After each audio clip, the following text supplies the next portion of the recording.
through to the Super 12 stage of the T20 World Cup 2022. And the four teams are Sri Lanka, Ireland, Netherlands, and Zimbabwe. And to talk about it more, I have with me is Prabhuda Bhattacharjee and Arijit Kundu. And my previous two partners are not there today, but it's okay. I have two great minds here, two great cricketing minds here to support me today. So welcome to the show, Arijit and Prabhuda. And Thank you, Anurag, for this warm welcome. great. So today we're going to talk about the four teams, their journey, and how they have progressed through to the next stage, that is the Super 12 stage. And now I can say that the World Cup has officially begun. Yes, of course, we can say that the World Cup has officially begun and means a bit of surprise at the beginning stage. We saw a few upsets and not probably the four teams that we expected to qualify to the Super 12.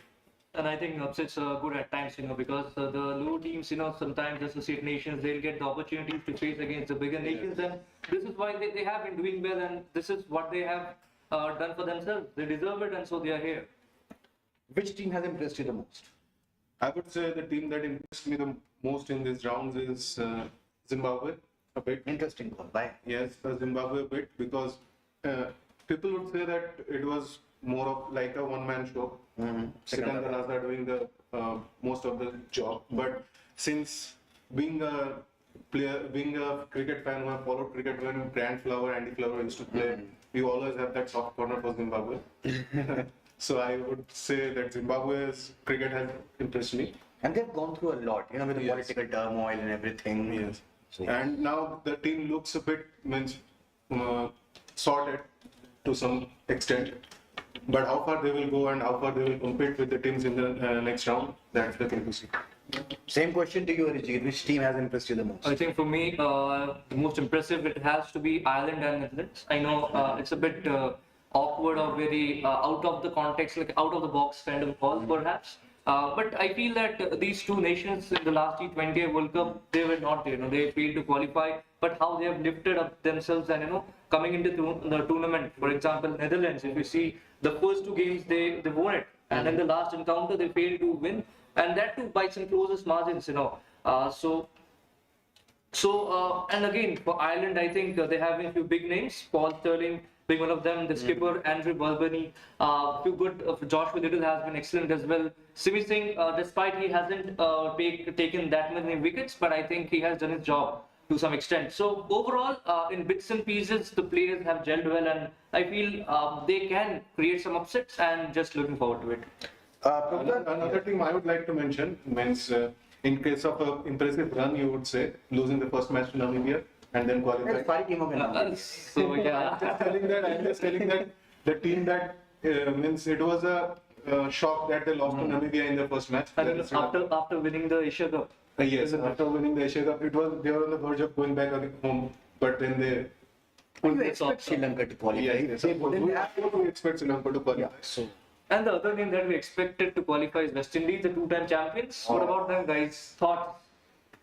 I am shocked. I don't know why, because as you said, you expect the two-time champions to go through this hurdle, but they failed miserably. Their bowling lacked that cutting edge. Their batters were ruthless. Captaincy was poor from Nicholas Pooram. The team selection was poor by their management.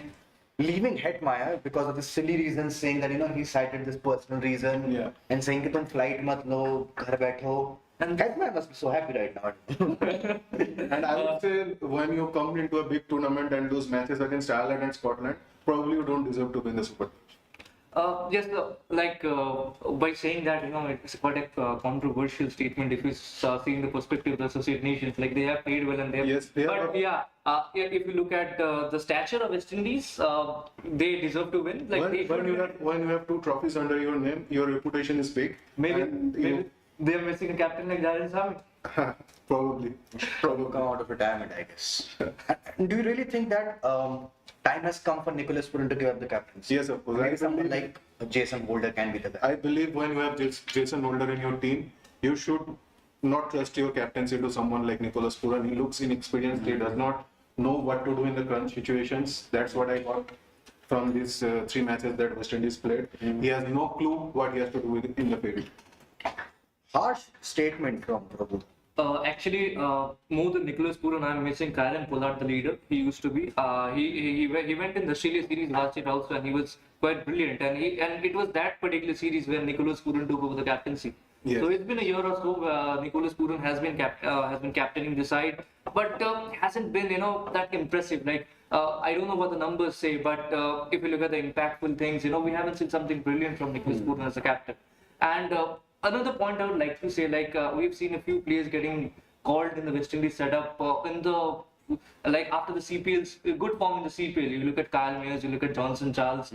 So these are the ones who have been a bit brilliant in the CPL. And then, so what are your views? Like, does IPL or CPL or BBL, the performance in these franchise leagues, should be a thing, a condition for being selected in the playing I 11? personally feel in the these sport? leagues, it's just for the purely for the purpose of entertainment. When you call CPL and IPL a benchmark, I don't think so.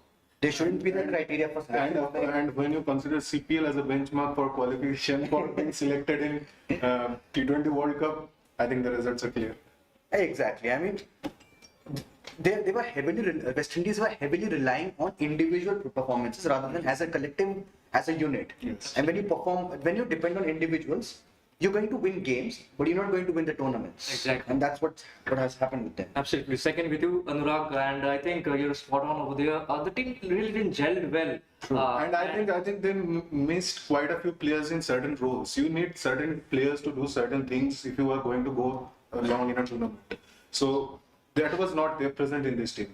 And I also feel that when the pitches behaved in a different manner, they are accustomed to playing in certain conditions, and more or less they were two paced kind of wickets, and somewhere they missed someone who could hang on and just steer the innings till the end, The anchor stabilize the innings. Yes. So perhaps they might be missing some of Aaron Samples, who had a The big great match player. yeah, who had a great who had a great innings in the big games. Yes. in the In both the ICC tournaments that they won, he was the crucial factor for them.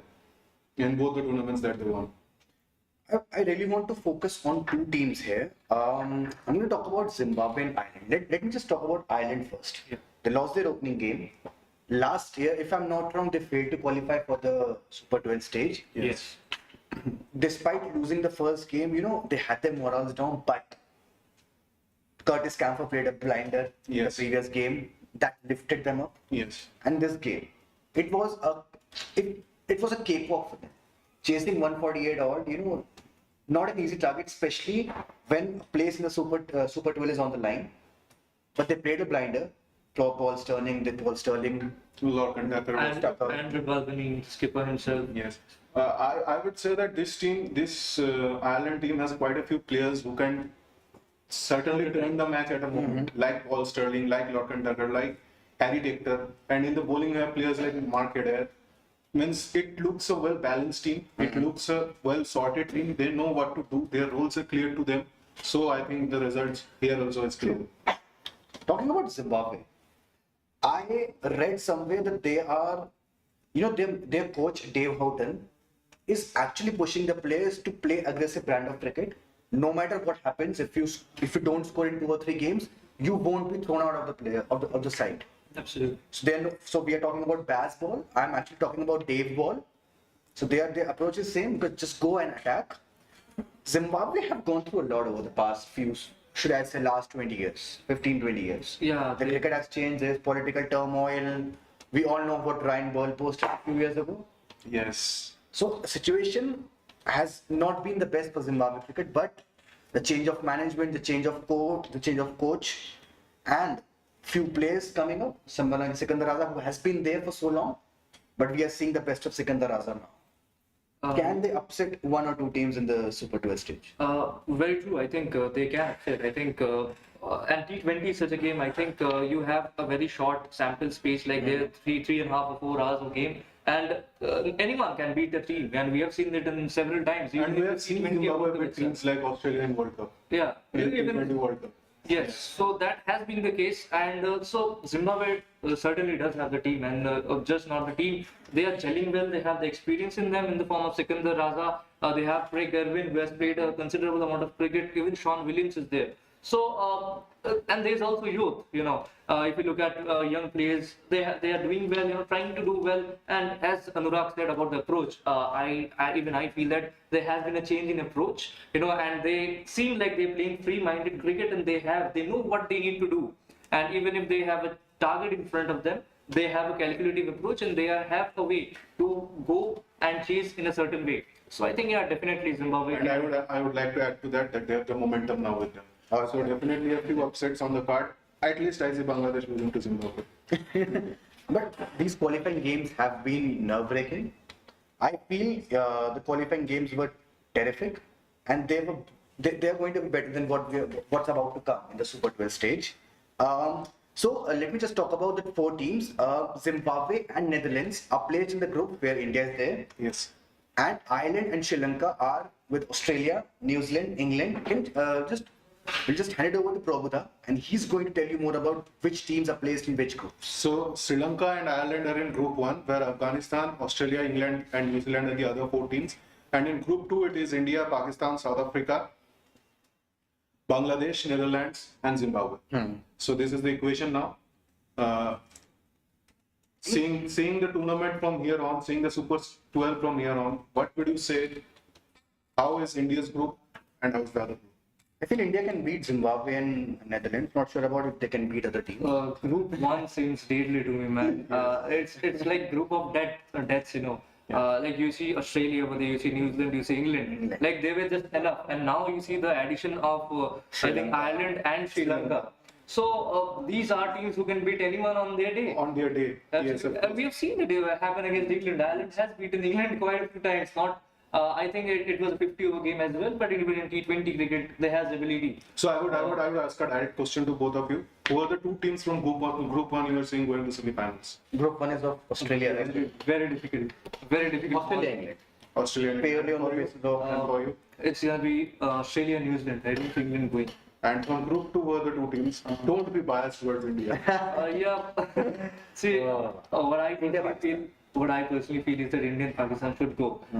I see India going into the semi-finals, but not sure if they're going into the finals or not. But yeah, Pakistan, they are a solid side. But also we have seen that Shan Masood has been ruled out very recently. So that could be a very major blow for Pakistan as well. But again, South Africa, despite being having the tags of chokers, I'm not sure. They have that has been the past.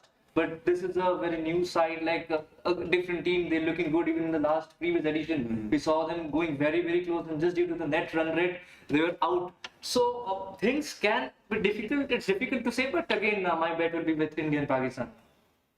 What about you, Prabhuda? I would say in Group 1 it would be England, then New Zealand and Australia. Okay. And in Group 2 I would go, I think a lot of people will go after me after this. I think it will be South Africa and Pakistan. That is really a bold statement here. Not choosing India, not saying obviously he's not biased, but yeah. Why not India? I would say if you see the group, the equation looks like it will be a competition between India, Pakistan and South Africa to qualify for the semi-final. True.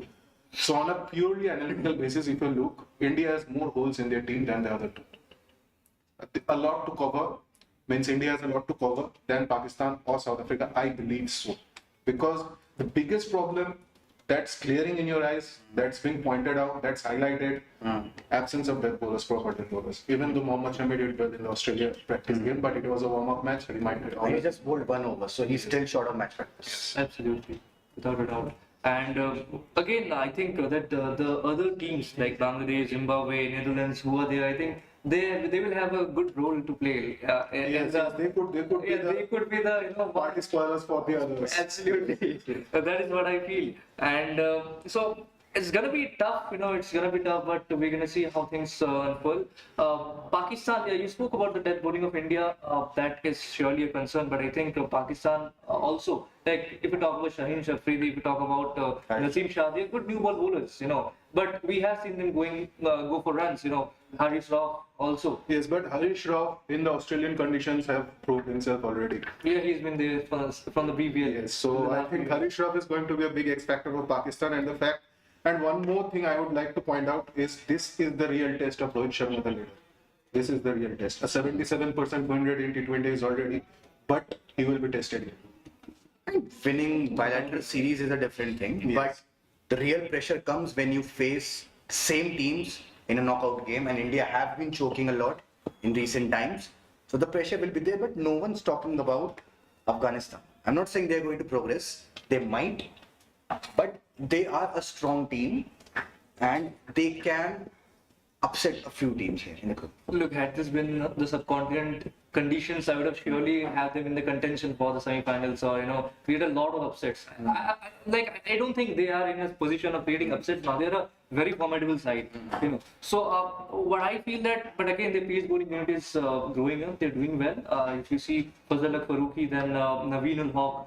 These guys are doing well. Even Umar Zai was quite good, not very brilliant, but yeah, quite decent. But I think they need to pull up their socks, and they're in a learning phase. If you talk about the pace bowlers, they're yet to be tested in this condition. So yes, they can win a few matches, but not looking them to see go very far in the Beyond the Super 12. Yeah. Yes, and if you see Afghanistan, the one thing that they will struggle with against will, they have played most of their cricket in the Asian conditions. So the bounce and the pace in Australian conditions will really struggle their batters. Exactly. Does the pitch have the same amount of bounce? No. I guess the pitch has deteriorated. No, not all pitches does that. Not all pitches. There are few pitches. I think the Adelaide one is degrading a bit. Same goes for SCG. Yeah, and I think we need some curators over here to just discuss these Yes, things. yes, And had we know that, I think that we would have not stayed here. We would be in Australia. I wish. So tomorrow, there are two games. First one is Australia versus New Zealand. However, for the cricketing fans, the bad news is that there's a 90% chance of rain tomorrow. The game takes place at SCG, if I'm not wrong. And in Sydney, there's a 90% chance of rain. So, fingers crossed, but I feel the match will be abandoned. The second game is England against Afghanistan, and I'm backing Afghanistan to win this one. Again, a bold call, but I'm going with Afghanistan. England have their issues at death, Yes. but maybe. But that game will take place because in It's a Perth call. the weather is clear. Yes. So you can expect 40 overs of quality cricket. And with that, we come to the end of this live agenda. So stay tuned with OneCricket. There's a lot coming up tomorrow morning with lots of previews and build-up regarding the games tomorrow. So stay tuned and do subscribe to OneCricket's YouTube channel. Thank you so much. And make sure to share these among your fellow cricketing friends. Yes. Ta-da.